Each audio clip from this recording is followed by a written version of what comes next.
At si Gion, Hindi naman po. pinag-usapan nyo. Tinanong lang po ako ng Proday kung may restriction po ako.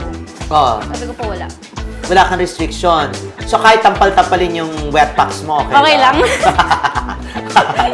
Eh, paano pag sinabing wala kang restriction, wag ka na mag-plaster? Okay lang po si Gion din. Ka, ang gwapo ni Gion eh. Alam mo, moreno siya. Opo, tapos ang tangkad. Matangkad Tas may pa, tapos may dimple. Kaya na parang may kulang siyang ngipin. Ano? Buo ba ang ngipin niya? Opo. Naghalikan kayo? Opo, kising-sining. Anong feeling? Sarap. Nakagat ko pa nga po yung labi niya. Bakit mo naman kinagat? Nadala. Nadala ka? So, ano sabi ni Gion? Sabi niya, nadala ka na.